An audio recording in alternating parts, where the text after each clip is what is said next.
For a few seconds, this place was Armageddon. There was a firefight! Fuck you think you're doing? You were asked a direct question. Do you use cocaine? Am I a bad person? You never killed a baby. You want to know who my God is? Some huge friggin' guy. She somehow fornicated. Put your mouth on this. Fish aren't meant to be in a box, kid. Can't you see what's inside of me? Welcome, everybody, to Willem to Filmography, the podcast where we talk about proto-adult swim shows. I am your other host, Jeff Whaley.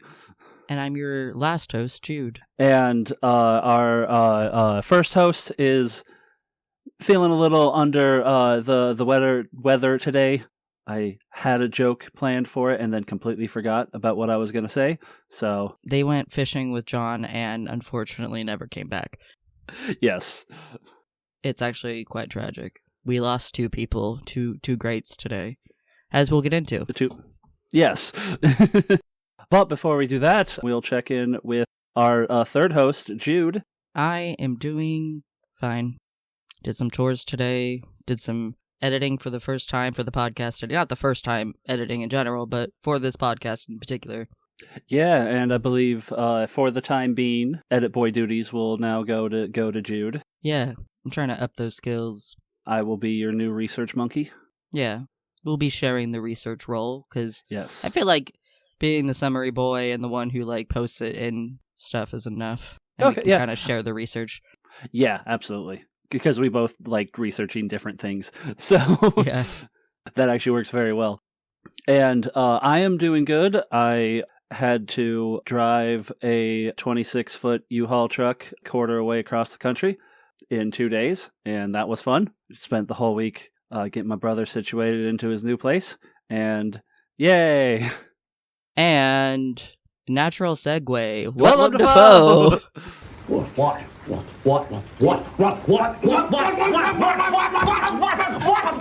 what I mean! I mean, the best way to summarize the episode of this show, we watched the episode of Fishing with John that has Willem Dafoe playing himself in it. With John. And Fishing. the best way to describe it with John is a surreal, but soft surreal experience where you don't realize you're on a ride until you're 5 minutes in. And it's trippy. But also not a lot really happens, but also everyone dies. So the show was very much, and I'm going to say this a lot probably, but the only reason why this show only lasted 6 episodes was because Adult Swim wasn't a thing yet in 1991. And it's very much got the most Adult Swim vibes from a show you've ever seen that didn't air on Adult Swim. Yeah, I could definitely see waking up in the middle of the night and seeing this on the TV and not knowing what was going on. Yeah. Just turning, not knowing what day it was, and for me, it would be sneaking out to the living room or to the extra TV room and quietly turn something on to catch Cowboy Bebop or Inuyasha or something, and then this is on, and you're like, what the fuck? Where's my Master Shakes? Speaking of that, I want to talk about the main creator's intention, because I did watch a Q&A with him. John Lurie, yeah. Well, the whole premise of the show is that he goes fishing with his friends, who are usually someone famous. He said that he wanted this show to be played specifically during rain delays for sports games. And he wanted it to be put on with no explanation at random during rain delays. I love this man's brain. He was specifically asked in the Q&A, who is your intended audience, and he was like, I was supposed to have an intended audience. That seems, from what little I've seen of him, that seems, very much. I thought this was a joke at first, but then he said, for real, I did this. He said he offered it to TNT and TBS for free, but they thought he was crazy. So you clearly understand why he's friends with Willem Dafoe.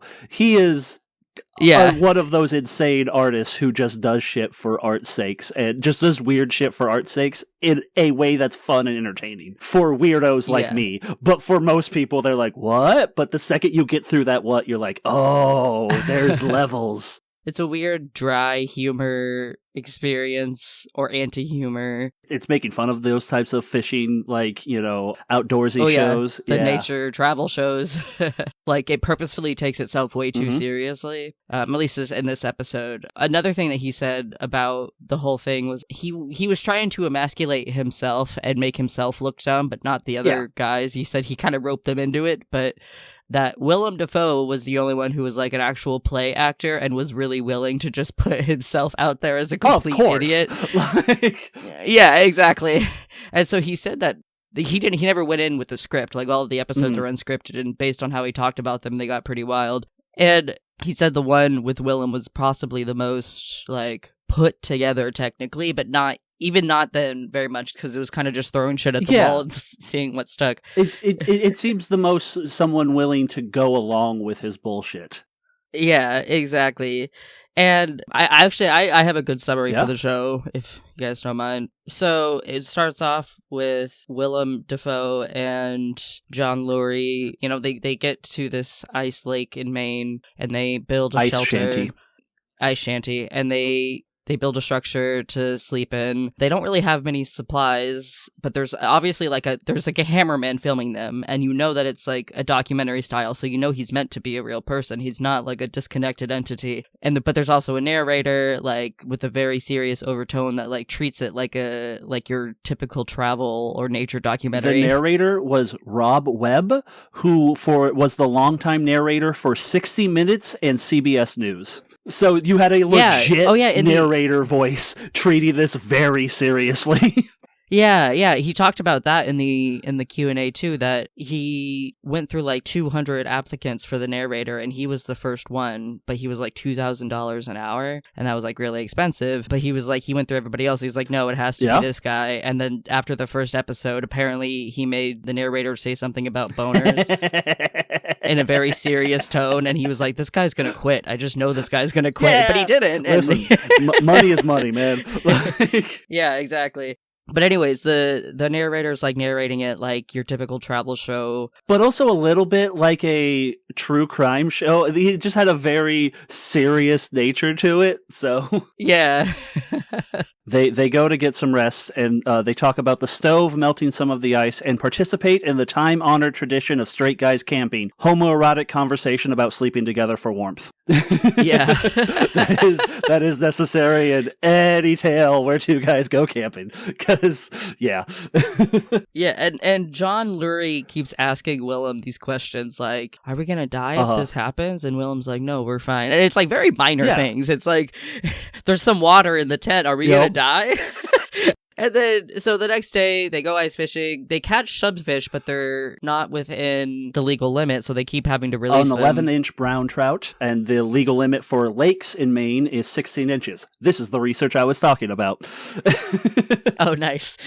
And also, while they were using an auger to dig the hole in the ice, they talked about a man who got both his arms cut off in an auger accident and drove himself to the hospital with his mouth. I couldn't find that exact story, because turns out there have been a lot of auger accidents since then. But like the most famous one I remember was one from 1992. After this happened, a 18-year-old North Dakota farm teen in 1992 got both of his arms caught and ripped off in an auger accident on his farm. Went to his farm and like dialed 911 with a pencil in his mouth, and then just went into the bathtub and waited for the ambulance to get there. And he got both of his arms reattached to it, and they still work. There's some limited mobility to it, but they still work. Hell yeah. I don't know what I would do if I lost a limb. Right? He lost both of them. And he's even said, like, the pain happened later. The shock was just more like, oh, I need to call 911 now. And he went into the bathtub because he didn't want to bleed over his mom's carpet. Yeah.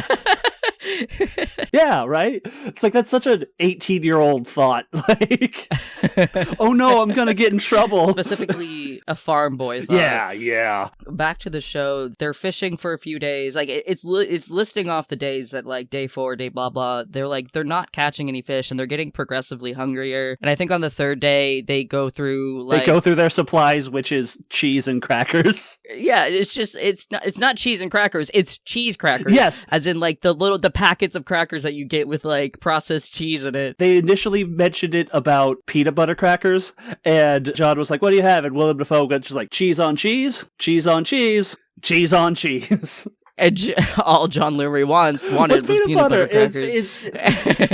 That's the show. It's just these weird moments just on top of each other with this like narration going day 5. Yeah, everything seems so benign. Like, not a lot is happening, and then it's like day 5, and then they're like, temperature dropped to negative 27 degrees. Yeah, one day they have to stay inside because it's too bad outside, because they're just not catching any fish. Then they can finally go back outside. They could leave at any time, Yeah, they're not stuck there.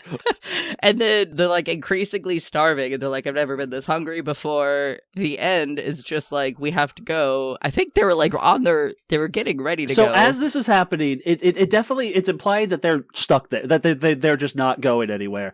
And as this is happening, like, as they keep not catching anything, Willem just kind of looks like he's just really trying to catch something, and John is specifically like bent over in places and just like falling down, and like they're not doing a good job at all. The near the end, they clearly try to film it like it's like a delusion type thing where Willem actually catches a fish and cooks it up and they eat it, but it's like through this hazy effects to make it look like this is delusion that John is having while he's like starving to death on the ice in the middle of the snow. Yeah, and then like the final shot is so funny because like I think it's John on the ground on his back, and then Willem helps him up, and then Willem falls down onto his back, so he needs to get helped up, and it's just like, if I help you up, I'm gonna fall down again, and it's just like them trying to help each other up, looking like awkward turtles, and then the narration just says, on whatever day Willem Dafoe and John Lurie died of starvation. January 19th. Which is also funny because this aired or something in December 1991. So this was clearly filmed earlier in January, and it's like, we've seen Willem Dafoe in so many things since January. Yeah. Yeah, so rip to Willem Dafoe, rip to Cyan, who also died. In solidarity after watching this. Yeah. They watched the first part of this and thought ice fishing was a very cool idea, and then just kind of went out there, and we haven't seen them since. We assume they had a terrible machine accident. Yes. And didn't have a pen access to dial 911. And they don't drive, so I don't know if they would drive with their mouth to the hospital. So. Other fun things about the show. Willem Dafoe talks about a friend of his in Maine and how his like friend like gave him like, you know, deer meat, and it's funny him describing it as like it was just like in like wrapped in white paper and doesn't look professionally done, and me being originally from Montana, I'm like, yeah, that's how all deer meat is. Yeah. Willem, you have not been in you have been away from Minneapolis too long if you forget what that looks like. Yeah, it was a joke about how they hit the deer, and that's oh yeah, I butchered it. Cool. Did you shoot it? No, wife hit it with a car.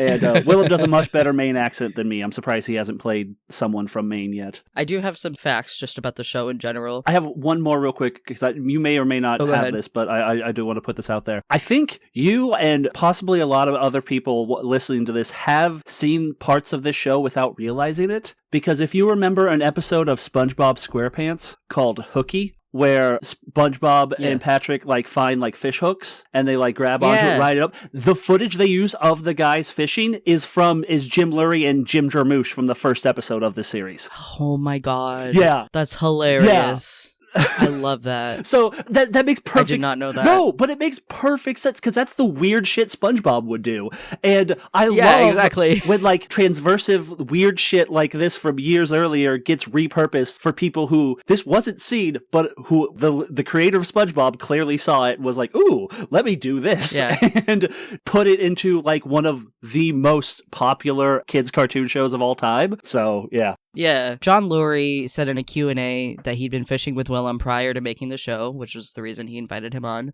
A lot of the people that he had on the show were friends of his, some of which he'd already been fishing with before, suggesting that he had more ideas about fishing than he obviously lets on in the show. The only person that he had on the show that he didn't have a personal connection with beforehand was Matt Dillon, and that's because his investors in Japan, he had Japanese, some random Japanese investors, which is why they were like, here's a bunch of money, do whatever you want with it. And they for some reason really wanted Matt Dillon on the show, and producers. He actually spoke in the Q. He spoke really well of Matt Dillon. He said there were critics saying that Matt Dillon came off really boring, but he was thrust into this really weird situation where he didn't know what was happening. Yeah. You can't blame Matt Dillon for acting normal. Yeah.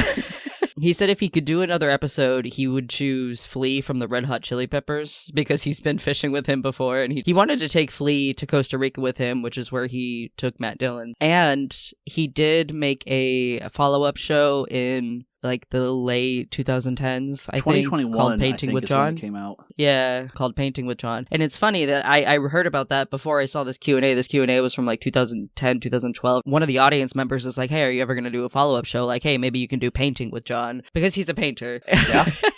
So I thought that was cool. He is a musician, actor, artist, and just overall weirdo, and he's these types of weirdos that we absolutely need in this world. The Painting with John show is on HBO Max. Yeah. Oh, the only note I had about the show itself was amazing work. A great reprieve from fucking last week. Yes. Hearing him talk about it in the Q&A, I was tempted to watch the other episodes. Me too. Because there are only 6 episodes, and the next 2 episodes, 5 and 6, is a 2-parter with Dennis Hopper. And I remember him saying that Dennis Hopper was high on sugar the whole time. Wink, wink.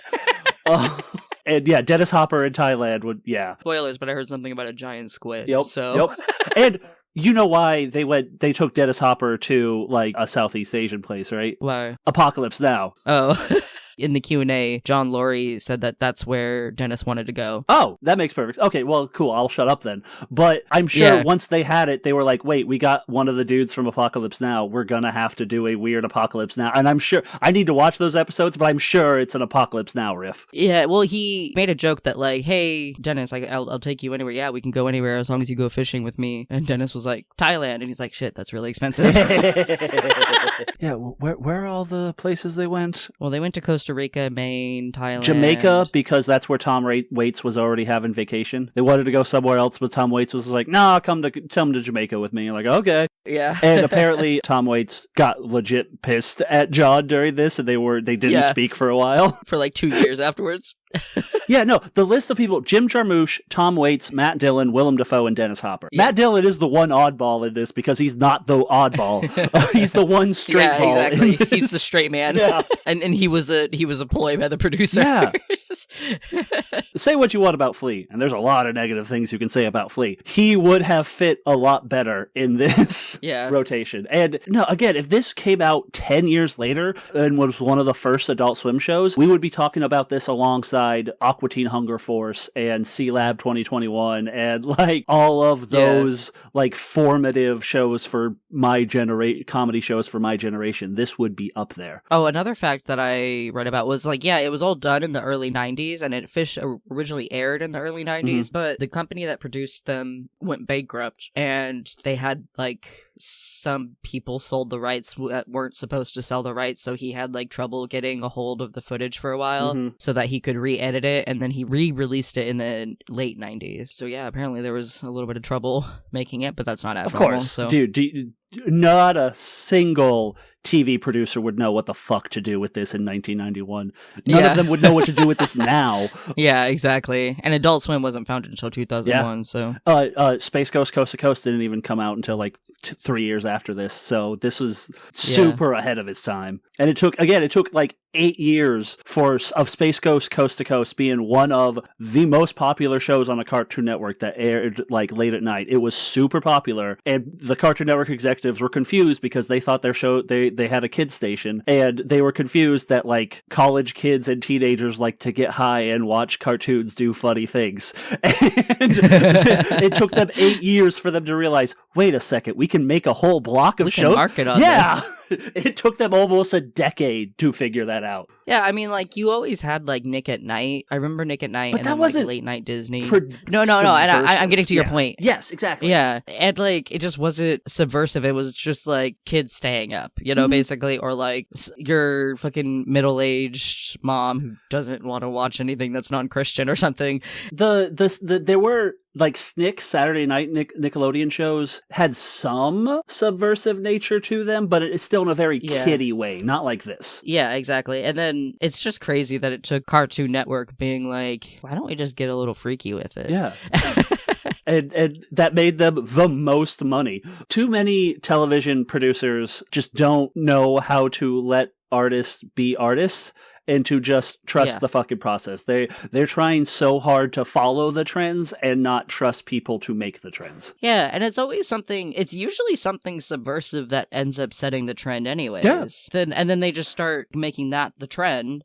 Mm-hmm. I don't know, it's just such a weird cycle. Capitalism ruins everything. Yeah, it's 100%. Dan Harmon said multiple times, Community was supposed to be his like mainstream project that was supposed to be a big hit, and that kind of became a weird cult following, and Rick and Morty was just this weird thing that he was working on, and that became one of the biggest things.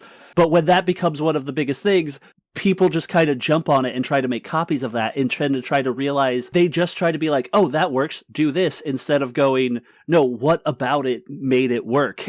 And you're just trying to copy it and recreate it instead of understanding what happened about it. Like, I was talking to this with my brother the other day. After the Batman movie came out in 1989, that was a huge hit. And you would think, oh, Batman was a huge hit, so people must love comic book movies and superhero movies, and we should do that. Except most producers were like, because they were older at the time, were like, oh, Batman is like a pulp radio show, so we should just do a whole bunch of pulp radio things, like The Shadow and The Phantom. That's what's popular, right? It's like, no, you fucking morons. They just, no one ever takes the right lessons from things. Yeah. Anyways, before we do this, okay, I do want to read a couple of notes I left before they sadly passed away. All of these shots were day 2 Willems, and that these episodes were filmed months apart, but always on day 2 of the cycle. By not next week, but the week following, I will find a way to revive Cyan and bring them back to the podcast, so don't worry. Ooh, I can I be your Igor? Yeah. Yes. And I swear I will be a better father than Frankenstein. It'd be very difficult not to be. Yeah.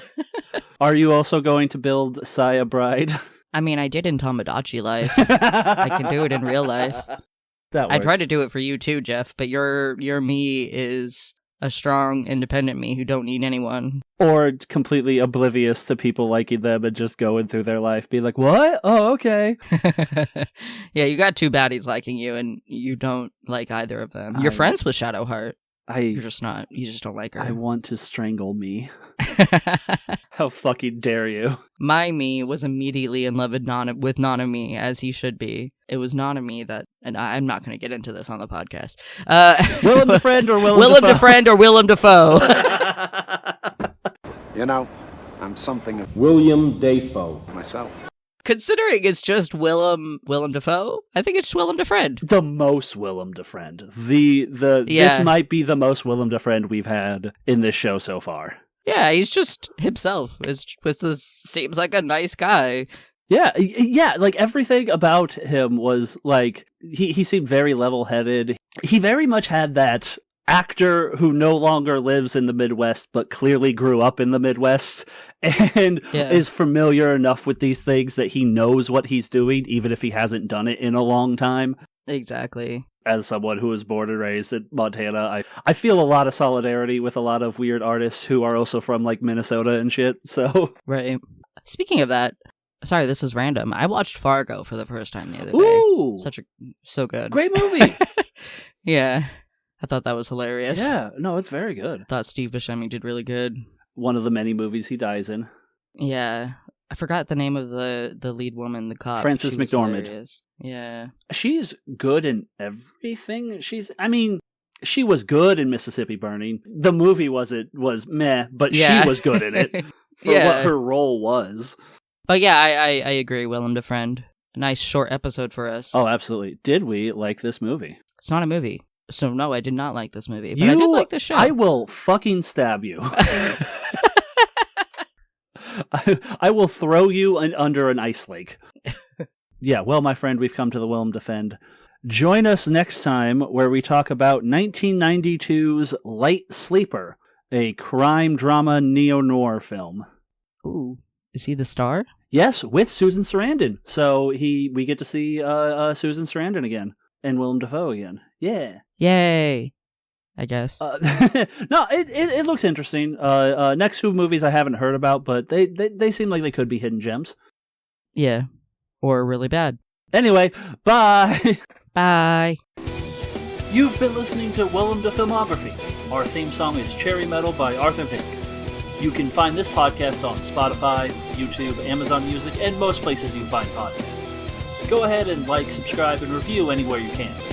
Follow us on social media at Willem the Films on Blue Sky and Willem.thefilms on TikTok, Instagram, and Threads. And share our podcast with anyone you think might like it. If you would like to support monetarily, check out our Willem the Filmography Patreon and support there. Thanks for listening.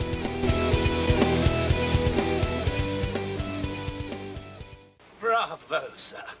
I've had about enough of your shit too, Billy.